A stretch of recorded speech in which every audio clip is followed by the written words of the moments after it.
Salam əziz abituriyentlər, güvən sınaq 7-nin izahına baxaq. Öncə qrammatika testlərindən başlayaq. Birinci testdə deyir ki, antonim cütlüklərdən hansılarının, yaxud hansının hər iki tərəfini amonimliyi olan söz kimi düşünmək olmur. Deməli, aşağıda variantlarda bizdə antonim cütlüklər verilməlidir və hər iki tərəfini amonimliyi olan söz kimi düşünməməliyik.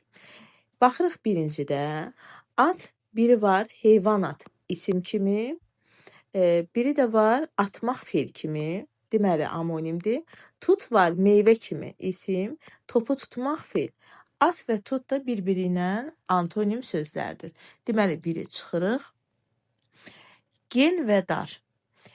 Gen biri var gen paltar, sifət kimi, biri də var insanın geni, genetikası isim kimi. Dar ağacı desək, isim kimi, dar paltar desək, sifət kimi. Gen və dar da bir-birindən antonimdir. Deməli, üçü də çıxırıq. Çünki hər iki tərəfin amonimliyi mövcuddur. 2-yə baxırıq. Yaş, quru bir-birindən antonimdir.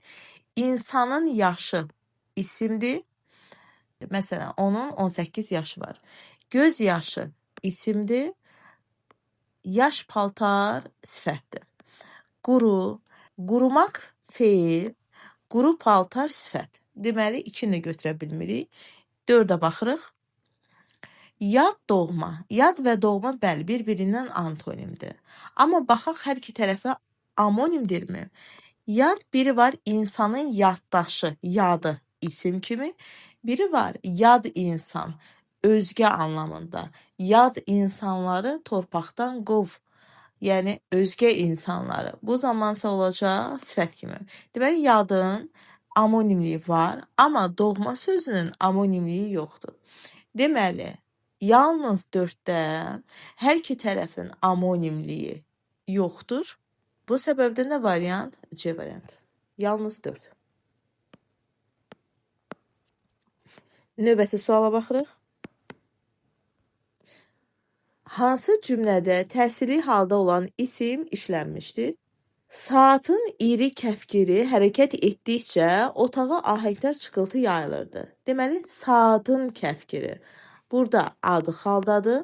Biz bilirik ki, təsir alan şəkilçisi I üstü 4-dür və biz bununla amonim olan şəkilçilərdə qarışdıra bilərik.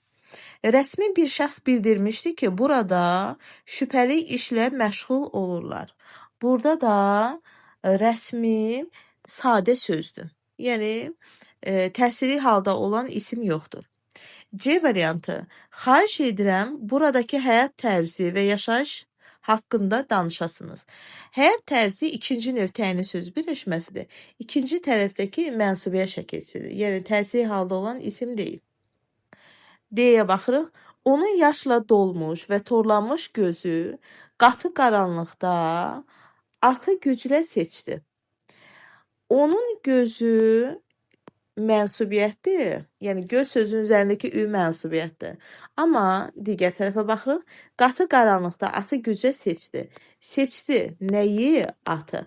Atı burada müəyyən təsirli halda olan isimdir. Demə variantımız D variantıdır. Y-yə baxırıq. Kiçik daxmalarda yanan çıraqlar göydəki ulduzlar kimi parlayırdı. Burada da gördüyümüz kimi təsirli halda olan isim yoxdur. Deməli, variantımız olacaq D variantı. 33-cü testə baxırıq. Kipiyaninin kölgəsi uzanıb alçaq daxmaların belinə sərilir. Bəzən divarların dibi ilə sürünür, bəzən də küçənin kənarı ilə irəliləyirdi. Bizdən düzgün fikir istəyir. Zərfin mənaca 2 növünə aid nümunə işlənmişdir. Baxırıq. Bəzən nə zaman? Bəzən zaman zərfidir. Küçənin kənarı ilə irəliləyirdi. Deməli, zərfin mənaca 2 növünə aid deyil, 1 növünə aid nümunə işlənmişdir. Bu səbəbdən də A variantını çıxırıq. Təsriflənən fe'llərin hamısı qayıdış növdədir. Kipiyaninin kölgəsi uzanıb alçaq daxmaların belinə sərilir, bəzən divarların dibi ilə sürünür, bəzən də küçənin kənarı ilə irəliləyirdi. Biz bilirik ki, əgər feilin kökü digər əsas nitq hissəsidirsə, yəni artırsa, həmin feil məlum növdədir. Burada da irəliləmək məlum növdədir. Kökü zərfdir və üzərində də qadiş növün şəkilçisi yoxdur. Bu səbəbdən də təsriflənən feillərin hamısı qadiş növdədir, yanlışdır. Mənsubiyyətə görə dəyişən sözlərdən biri isim deyil. Baxırıq. Kölgəsi isimdir.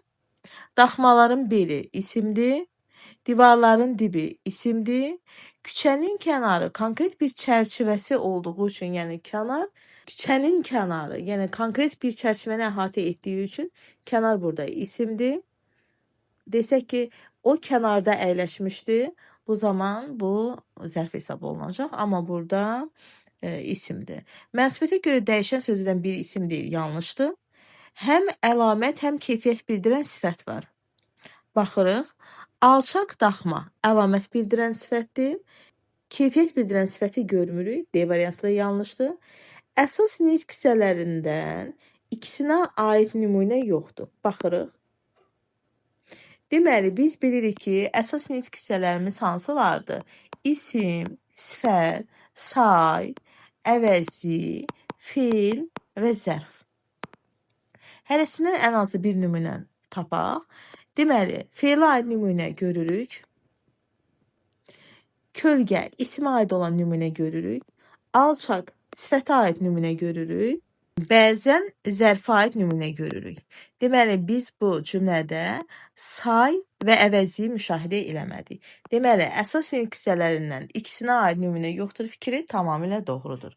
Bu səbəbdən variantımız olacaq Y variantı. 34-cü testə baxırıq. Hansı cümlədə əvəzliyin daha çox məna növünə aid nümunələr işlənmişdir? A variantında. Məktəbin ən sevimli müəllimlərdən birini niyə xataya saldın? Müəllimlərindən biri. Burada biri saydı. Bəlkə sən qəsdən demisən ki, məni bütün işlərdən qovsunlar. Sən şəxs əvəzi idi, mən şəxs əvəzi idi, bütün təyin əvəzi. Deməli, burada iki məna növü var. Bir anlıq elə hiss yarandı ki, elə işarə əvəzi idi. Atası haradasa dayanıb ona baxır. Harada sual əvəzi idi, ona şəxs əvəzi idi. Deməli, burada üç növü işlənib. Özü də narahat olur ki, kimsə fəlakətə sala bilər. Özü təyin əvəzi, kimsə qeyri-müəyyən əvəzi. Burada iki növ işlənib. Bu sükut il qədər uzun çəksə də heç nə söyləmədən gözlədim. Bu sükut bu işarə əvəzi idi. Heç nə qeyri-müəyyən əvəzi idi. Burada da iki növü işlənib. Deməli, bizdən şərtdə daha çox məna növü istədiyi üçün götürəcək C variantı. Çünki C variantında biz həm işarə, həm sual əvəzi, həm də şəxs əvəzini müşahidə etdik. Cədvəldəki uyğunsuzluğu müəyyən edin. Uyğunsuzluq o demək ki, yanlışları tapacaq. Rəsmxət sözünün yazılışı və tələffüzü fərqlənmir. Bilirik ki, rəsmxət sözünün tələffüzü rəsm xət formasındadır. Yəni, tələffüzdə kökə sait əlavə olunur. Fərqlənmir, yanlışdır. Qarşısına doğru yazdığı üçün uyğunsuzluq var. Deməli, biri götürürük. Tsunami və surət sözlərində eyni sait uzun tələffüz olunur. Tsunami uzanma ikinci hecadadır. Surət birinci hecadadır. Eyni sait uzun tələffüz olunur fikri yanlışdır. Qarşısına da yanlış yazdığı üçün uyğun fikirdir. Mürəkkəb sözündə kar samitlərinin sayı cingiti samitlərdən azdır. Tələffüz edirik. Mürəkkəb.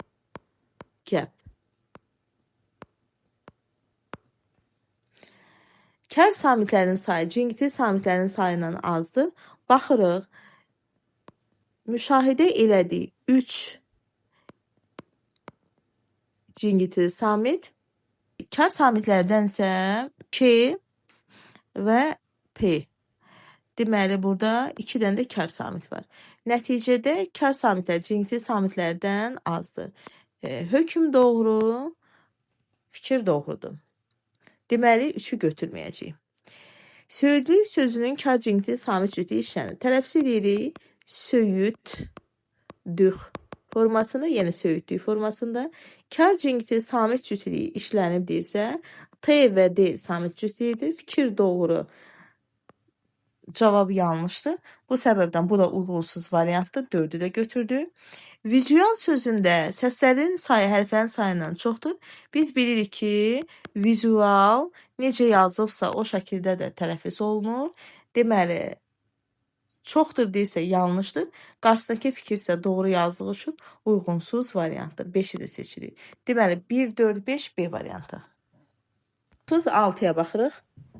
Fe'li bağlama işləmiş cümləni yaxud cümlələri müəyyən edin. Uşaqlar qarşısındakı bu gülümsər çöhrəli kişiyə diqqətlə baxdı. Gördüyümüz kimi burada fe'li bağlama yoxdur. Qadınlar mövzusunu dəyişdilər, indi də paltar yumaqdan danışırlar. Burada yumaq məstərdir, fe'li bağlama yoxdur.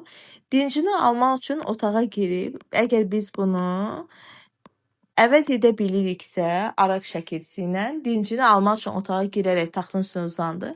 Deməli, bu fe'li bağlamadır. Oğlan dinməz söyləməz atasının tapşırıqlarını yerinə yetirdi. Necə, nə cür, nə tərzdə? Burada dinməz söyləməz zərfdir. Deməli, biz fe'li bağlama müşahidə elədik, yalnız 3-dür. C variantı. 37-yə baxırıq. Zərf işlənməmiş cümlələri müəyyən edin. Bəzi yerlərdə qalanın qalıqlarını indi də görmək olar. İndi zaman zərfidir, yəni işlənib. Dağın müəyyən hissəsinə avtomobillə qalxmaq mümkündür. Deməli, burada gördüyümüz kimi zərf yoxdur. Çünki dağ isimdir burada. Yayla bu hissədə kəskin formada yuxarıya qalxır. Yuxarı yer zərfidir, yəni zərf işlənib. Ərazidə bir neçə müşahidə meydançası inşa edilmişdir. Ərazi isimdir burada, zərf işlənməyib. Cəlal kəndiri hazırlayanda Bənna qorxmağa başladı. Burada da zərf müşahidə edilməmişdir.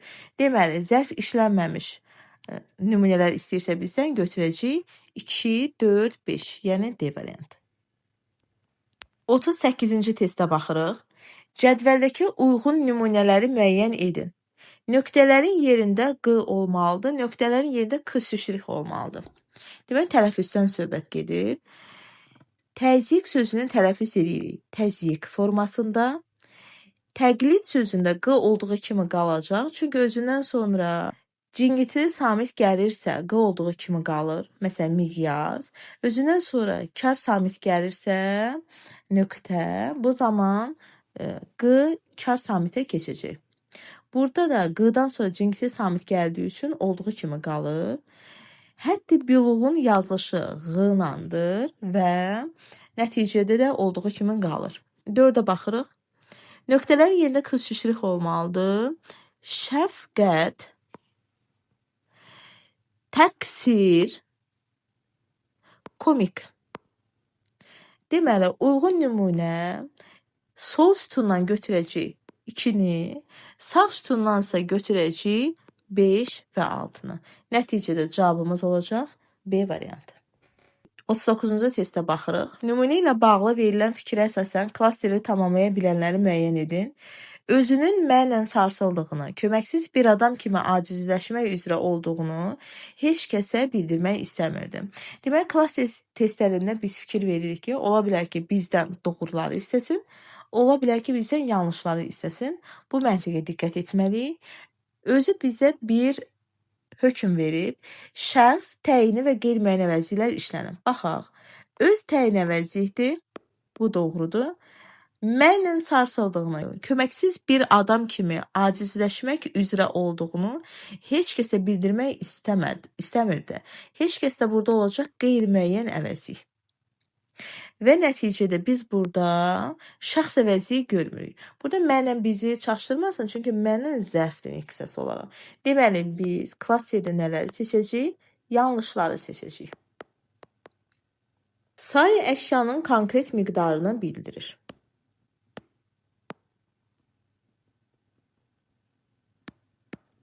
Say əşyanın konkret miqdarını bildirir. Köməksiz bir adam. Buradakı bir say deyil. Biz qrammatika keçərkən izah eləmişik ki, birinci nöqtəyinin söz birləşməsinin ortasına söz daxil olmur. Birinci nöqtəyinin söz birləşməsinin ortasına daxil olan yeganə söz bir ədatıdır. Yəni, buradakı bir ədat sayılacaq. Yəni, say əşyanın konkret miqdarını bildirir. Yanlışdır, ona görə ki, cümlədə say yoxdur. Xəbər şəklində olan fe'l idi hissəci ilə işlənmişdir. İstəmirdi. İstə sözün köküdür. M inkar şəkilsidir, öz saytını itirib. Ir indiki zamandırsa, D da olacaq idi hissəci. Demək bu doğrudur. Həm fe'l, həm zərfin xüsusiyyətini daşıyan söz yoxdur. Həm fe'l, həm zərfin xüsusiyyətini daşıyan söz hansıdır sizcə?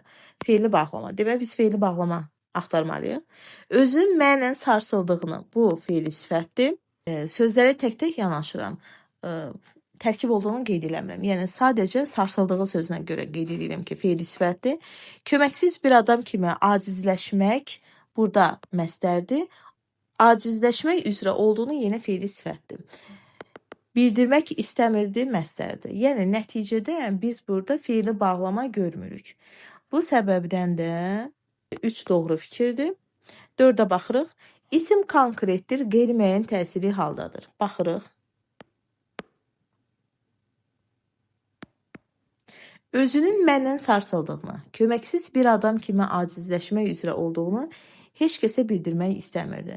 Deməli, buradakı isimimiz adamdır və bu adam da gördüyümüz kimi konkretdir, düzdür. Amma qeyri-müəyyən təsiri haldadır, bu səhvdir.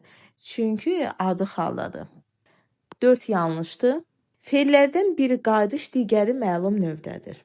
Sarsılmaq məlum növdədir. Acizləşmək məlum növdədir. Heç kəsə bildirmək istəmirdi. Bildirmək məlum növdədir. Olduğunu məlum növdədir. İstəmirdi məlum növdədir. Nəticədə qayıdış növdə olan fe'l yoxdur. Demək, variantımız olacaq 1, 4, 5 A variantı. 40-cı testə baxırıq. Çoxaltma dərəcəsində sifət işlənmiş hansı cümlədə ismin xüsusiyyətini daşıyan qeyri-müəyyən miqdar sayı işlənir? Deməli, bizdən istəyir ki, çoxaltma dərəcəsində olan sifət tapaq və həmin cümlədə də isimləşmiş qeyri-müəyyən miqdar sayı olsun. İri gözlərində olduqca mülayim və mehriban bir baxış vardı. İri gözlərində çoxaltma dərəcəsində deyil, olduqca mülayim çoxaltma dərəcəsindədir. Amma mehriban bir baxışdakı bir ədatdır. Deməli, A variantı götürmürük. Qeyri-müəyyən miqdar sayı yoxdur çünki. Keçən il daha aşağı bal toplamışdım. Çoxları da bunu bilir. B variantında çoxaltma dərəcəsində olan sifəti yoxdur. Çox yüksək tələbələriniz var. 5-cilər bunlara cavab verə bilmirlər. Çox yüksək burada çoxaltma dərəcəsində olsa da 5-cilər sıra sayının isimləşməsidir deyə götürmədik. Birinə bir kəlmə söz deyə bilmirsən, hamısı irada çox sərt cavab verir. Burada biri qeyri-müəyyən əvəzlidir bu heç. Bir müəyyən miqdar sayıdır. Çox sərt cavab verir. Burada isə çox sadəcə ədatdır, deyil. Həmin gün malların bir qədərini çox ucuz qiymətə satmalı olmuşdum. Çox ucuz qiymət. Ucuzdan sonra isim gəldiyi üçün ucuz sifətdir və özündən əvvəl də ədat gəldiyinə görə bu olacaq çoxaltma dərəcəsi. Bir qədər qeyri-müəyyən miqdar sayıdır. Üzərində mənsubiyyət və hal şəkilsi olduğu üçün isimləşir. Demək, variantımız olacaq Y variantı.